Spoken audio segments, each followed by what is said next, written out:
요즘 나오는 대규모 AI 모델들 성능 보면 정말 와, 입이 떡 벌어지죠. 그렇죠. 매일매일이 놀라움의 연속이죠. 그런데 이 엄청난 모델을 내가 원하는 특정 작업에 맞게 조금 바꾸는 거, 이른바 미세 조정을 하려면 일이 좀 커집니다. 네, 비유하자면 자동차 성능을 살짝 튜닝하려는 건데 거의 뭐 엔진 전체를 드러내는 것처럼 비용이랑 저장 공간이 어마어마하게 들죠. 맞아요. 만약 여러분이 쓰는 앱에서 맞춤형 AI 기능을 하나씩 추가할 때마다 수십, 수백 메가바이트짜리 파일을 계속 다운로드해야 한다면 어떨까요? 어우, 상상만 해도 끔찍한데요. 오늘은 바로 이 골치 아픈 문제를 아주 기발한 방식으로 해결한 연구 자료를 여러분과 함께 깊게 파헤쳐 보려고 합니다. 네, 아주 흥미로운 주제입니다. 오늘 우리가 살펴볼 자료는 이산 퓨리의 변환을 이용한 파라미터 효율적 미세 조정이라는 제목의 연구 논문이에요. 제목은 좀 딱딱하게 들릴 수 있는데 네, 좀 그렇죠. 근데 내용은 기존 AI 모델을 훨씬 적은 비용으로 정말 말도 안 되게 효율적으로 맞춤화한 퓨리의 FFT라는 새로운 방법에 대한 이야기입니다. 그렇죠. 오늘 우리의 목표는 단순히 Fourier FFT라는 게 새로 나왔다 이게 아니고요. 이게 정확히 어떻게 돌아가는 기술인지 네, 그 원리. 그리고 왜 이게 AI 기술의 문턱을 확 낮춰줄 수 있는 아주 중요한 발전인지 그 본질을 이해하는 겁니다. 특히 그 파라미터를 수백 분의 1로 줄였는데 어떻게 성능이 더 좋거나 비슷할 수 있었는지. 맞습니다. 바로 그 비밀을 파헤치는 게 이번 탐구의 핵심이라고 할 수 있겠네요. 좋습니다. 그럼 먼저 지금 우리가 어떤 문제에 부딪혀 있는지부터 확실히 짚고 넘어가죠. 네, 그게 중요하죠. GPT나 스테이블 디퓨전 같은 대규모 기반 모델들. 이게 그 자체로도 정말 강력하잖아요. 네, 범용성이 엄청나죠. 그래서 이걸 특정 목적, 예를 들어서 법률 문서를 요약한다거나 아니면 특정 화풍의 그림을 그리게 한다거나 이런 데 쓰려고 미세 조정을 하는 게 일반적이고요. 네, 맞습니다. 그런데 가장 단순한 방식인 전체 미세 조정은 말 그대로 원본 모델을 통째로 복사해서 학습시키는 거라. 아, 그렇죠. 모델이 하나 더 생기는 셈이죠. 네, 개인화된 기능 하나마다 원본 모델 크기의 복사본이 생기는 겁니다. 이러니 저장 공간이나 메모리 문제가 심각해질 수밖에 없었죠. 맞습니다.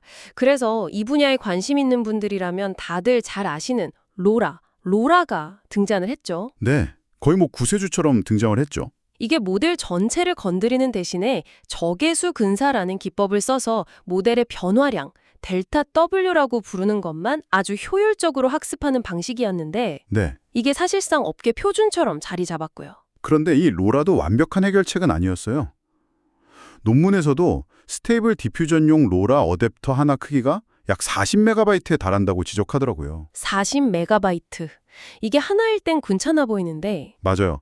저도 스테이블 디퓨전 때문에 CB타이 같은 커뮤니티에서 로라 파일을 몇 개 받아봤거든요. 특정 캐릭터 스타일, 그림체, 원하는 포즈 아, 네네. 이런 거 몇 개만 모아도 순식간에 수백 메가바이트, 기가바이트 단위가 되더라고요. 그렇죠. 금방 쌓이죠. 이걸 스마트폰 앱에 그대로 넣는다고 상상하면 정말 끔찍하죠. 그러니 논문 저자들은 여기서 더 줄일 방법은 없을까? 이 질문을 던질 수밖에 없었던 겁니다. 바로 그 지점에서 이 연구의 독창성이 드러납니다. 연구진은 생각의 틀을 완전히 바꿨어요. 어떻게 바꿨죠? AI 모델 파라미터를 어떻게 더 잘 압축할까 이 틀 안에서 고민한 게 아니고요. 수십 년간 오디오나 이미지를 압축해온 완전히 다른 분야, 바로 신호 처리 쪽에서 해답을 찾아보기로 한 거죠. 와, 거기서. 네, 여기서 퓨리의 변환이라는 아주 고전적인 도구가 등장을 합니다. 저는 이 논문에서 이 부분이 가장 기발하다고 생각했어요. 보통 이런 문제는 더 정교한 행렬분해 기법, 이런 걸로 풀려고 할 텐데 연구진은 아예 다른 서랍에서 공구를 꺼내온 거죠. 정확합니다. 퓨리의 변환의 핵심 아이디어를 간단히 말씀드리면 세상의 어떤 복잡한 신호, 예를 들어 제 목소리나 풍경사진 같은 것들도요. 네. 사실은 여러 개의 단순한 주파수 성분, 그러니까 사인파와 코사인파들의 합으로 분해할 수 있다는 거예요. 아, 모든 신호는 주파수의 합이다. 그렇죠. 여기서 정말 중요한 포인트는 원본 신호를 거의 비슷하게 복원하는데 이 모든 주파수 성분이 다 필요하지는 않다는 겁니다. 아, 핵심만 있어도 된다. 네, 데이터의 핵심적인 특징을 담고 있는 몇몇 주파수 정보만 잘 간직해도 원본과 아주 유사하게 복원할 수 있죠. 우리가 흔히 쓰는 JPG 이미지 압축 기술이 바로 이 원리를 이용하는 거고요. 그러니까 연구진은 AI 모델을 미세 조정할 때 생기는 그 가중치의 변화량 델타 W라는 것도 일종의 신호나 이미지로 보고 네, 퓨리의 변환을 적용해서 압축할 수 있지 않을까라는 가설을 세운 거군요. 바로 그겁니다. 이 새로운 방법, 프리 FFT가 작동하는 방식이 바로 그거예요. 가중치 변화량 행렬, 델타 W를 그냥 숫자가 빽빽한 판이 아니라 픽셀로 이루어진 하나의 흑백 이미지라고 상상하는 거죠. 아, 이미지처럼요? 네. 그런 다음 이 이미지에 프리의 변환을 적용해서 공간 영역에서 주파수 영역으로 데이터를 옮깁니다. 그렇게 옮기면 뭐가 달라지나요? 그러면 이 데이터는 각기 다른 주파수 성분이 얼마나 강한지를 나타내는 값들로 바뀌게 되는데 푸리의 FFT는 이 수많은 주파수 성분 중에서 극소수만 무작위로 골라내서 그 값, 즉 스펙트럼 개수만 학습 대상으로 삼는 겁니다. 아, 로랑 비교하면 차이가 확연하겠네요. 로라는 변화량 행렬을 두 개의 작은 행렬로 쪼개서 그 행렬 전체를 학습했다면 그렇죠. FreeFFT는 아예 차원을 바꿔서 주파수 공간으로 날아간 다음에 거기서 딱 몇 개의 점만 찍어서 그 점의 좌표값만 학습하는 거군요. 맞습니다. 프로세스를 정리하면 이렇습니다. 첫째, 주파수 공간에서 아주 적은 수의 위치, 스펙트럼 엔트리를 무작위로 선택합니다. 네. 둘째, 다른 수백만 개의 위치 값은 그냥 다 0으로 무시해버리고요.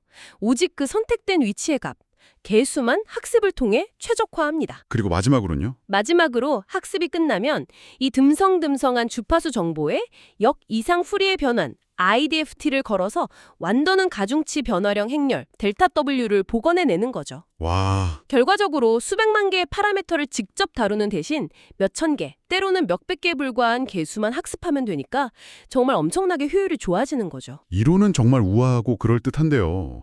근데 보통 이런 결과에는 좀 숨겨진 비용이 있기 마련이잖아요. 그렇죠. 항상 트레이드오프가 있죠. 예를 들어 학습 시간이 훨씬 오래 걸린다거나 아니면 뭐 특정 종류의 작업에서만 유효하다거나 하는 식의 함정은 없었나요? 실제 성능은 어떻겠습니까? 아주 좋은 지적입니다. 저도 그게 가장 궁금했고요. 그런데 논문에 나온 결과를 보면 정말 놀랍습니다. 오, 가장 드라마틱한 결과부터 말씀드릴게요. LMM2-7B라는 거대 언어 모델을 가지고 지시어 튜닝을 한 작업이 있는데 여기서 로라는 3,350만 개의 파라미터를 써서 특정 성능 점수를 얻었어요. 3,350만 개요? 네. 그런데 푸리어 FFT는 어떠냐면 단 6만 4천 개의 파라미터만 가지고 로라보다 더 높은 점수를 받았습니다. 잠깐만요. 3,350만 개 대 6만 4천 개요? 네, 6만 4천 개요. 계산해보면 학습해야 할 파라미터 수가 거의 500분의 1 이하로 줄어든 거네요. 맞습니다. 500분의 1입니다. 다른 작업에서도 결과는 비슷했어요. 다른 작업에서도요? 네, 자연어 이해 능력을 종합적으로 평가하는 GLU 벤치마크, 문장을 생성하는 E2E 벤치마크, 심지어 이미지 분류, 비전 트랜스포머까지 분할을 막론하고 로라가 사용한 파라미터의 10%도 안 되는 보통 한 5%에서 9% 정도의 파라미터만으로 동등하거나 더 나은 성능을 보여줬습니다. 와, 심지어 어떤 테스트에서는 모델 전체를 훈련시킨 것보다도 결과가 좋았고요. 거의 모든 체급에서 압승을 거둔 셈이죠. 이건 뭐 고성능 스포츠카의 주행 성능을 스쿠터 연비로 구현했다고 해야 할까요? 아주 적절한 비유네요. 논문을 보니까 LLMA2 7B 모델의 경우 로라 방식 파일은 131MB인데 푸리어 AFT는 단 500KB 충분했다고 나오더라고요. 131MB 대 500KB. 네, 이 정도면 정말 혁신이라고 부를 만하죠. 여기서 당연히 궁금증이 생기죠. 그렇죠. 아니, 어떻게 주파수를 그냥 아무 데서나 무작위로 골랐는데 이렇게 잘 되는 거지? 상식적으로는 데이터의 중요한 특징을 담고 있는 특정 주파수 대역이 따로 있을 것 같잖아요. 맞아요. 그게 좀 이상하죠. 이미지로 치면 전체적인 형태를 결정하는 저주파수 영역이나 아니면 디테일한 질감을 나타내는 고주파수 영역처럼 뭔가 중요한 부분이 있을 텐데 그쵸. 그걸 무시하고 그냥 랜덤으로 뽑아도 된다는 게 잘 이해가 안 되는데요. 그래서 연구진도 주파수 편향이라는 실험을 진행했습니다. 의도적으로 특정 주파수 대역, 그러니까 저주파, 중주파, 고주파 대역에서만 샘플링하도록 강제해본 거죠. 아, 일부러 한쪽으로 몰아서 테스트해봤군요. 네, 결과가 아주 흥미로웠어요. 결론부터 말하면 그냥 전체 주파수 영역에서 골고루 무작위로 샘플링하는 기본 방식이 대부분의 경우에 아주 잘 작동했습니다. 정말요? 네, 그런데 더 재미있는 사실은 거의 모든 작업에서 특정 주파수 대역을 잘 선택했을 때는 이 무작위 방식보다 성능이 더 좋아졌다는 겁니다. 아, 그게 의미하는 바가 크네요. 그냥 기본 설정으로 아무렇게나 써도 성능이 훌륭하지만 네, 충분히 좋지만 각 작업의 특성에 맞게 주파수 샘플링 영역을 최적화하면 성능을 더 끌어올릴 여지가 남아있다는 뜻이군요. 바로 그 이야기입니다. 논문에서도 이 주파수 대역 선택 자체를 AI가 스스로 학습하게 만들면 아주 유망한 연구 방향이 될 거라고 제안하던데 그 가능성을 보여준 거죠. 그렇군요. 정확합니다. 그리고 또 하나 중요한 발견은 파라미터 확장성입니다. 확장성이요? 네. 실험 결과를 보면 푸리에 FT는 학습하는 주파수 개수의 개수, n값을 늘릴수록 성능이 아주 꾸준하고 안정적으로 향상되는 모습을 보였어요. 아, 투자하는 만큼 결과가 나오는군요. 그렇죠. 반면에 로라는 파라미터 수, R값을 어느 정도 이상으로 늘려도 성능이 더 이상 오르지 않거나 오히려 떨어지는 불안정한 모습을 보이기도 했습니다. 아, 로라는 그런 단점이 있었군요. 네, 이건 FreeFT가 더 예측 가능하고 안정적으로 모델을 확장할 수 있다는 걸 보여주는 아주 중요한 대목이죠. 잠깐만요. 여기서 제가 좀 삐딱하게 질문을 던져봐도 될까요? 네, 얼마든지요. 이게 꼭 프리의 변환이라서 잘 된 걸까요? 아니면 그냥 데이터를 다른 공간으로 보냈다가 압축해서 가져오는 어떤 변환이든 상관없는 일종의 트릭 아닐까요? 아, 예를 들어 그냥 무작위 행렬 같은 걸 써서 변환해도 비슷하게 작동했을 수도 있잖아요. 굉장히 핵심적인 질문입니다. 연구진도 당연히 그 부분을 확인했어요. 아, 했군요. 네. 프리의 변환에 사용되는 기저 행렬을 그냥 무작위 행렬이나 다른 직교 행렬로 대체하는 실험을 진행했거든요. 결과가 어땠나요? 결과는 퓨리의 기저를 사용했을 때 성능이 압도적으로 좋았습니다. 아, 정말요? 이게 뭘 의미하냐면 모델을 미세 조정할 때 생기는 가중치 변화량 델타 W가 그냥 무작위적인 노이즈 덩어리가 아니라는 아주 강력한 증거가 되는 거죠. 아, 그 변화량 자체에 어떤 구조가 있다는 뜻이군요. 바로 그겁니다. 마치 자연의 이미지처럼 전체적인 큰 흐름을 나타내는 저주파 정보와 세밀한 부분을 다듬는 고주파 정보로 나뉘는 일종의 구조적인 특성을 가질 가능성이 높다는 겁니다. 와, 퓨리의 변화는 수많은 변환 방법 중에서도 바로 이런 신호의 구조를 가장 잘 포착해내는 거의 최적화된 도구예요. 그렇기 때문에 다른 임의의 변환 방법보다 훨씬 적은 정보만으로도 핵심을 효율적으로 뽑아낼 수 있었던 거죠. 단순히 데이터를 압축하는 걸 넘어서 가중치 변화의 본질적인 특성을 제대로 꿰뚫어본 접근법이라고 할 수 있습니다. 와, 이제야 전체 그림이 명확하게 들어오네요. 그럼 오늘 나눈 이야기를 정리해 보겠습니다. 우리는 거대한 AI 모델을 특정 작업에 맞게 조정할 때 필연적으로 발생하는 저장 공간과 연산 비용이라는 아주 큰 장벽에 대해 이야기로 시작했습니다. 그렇죠.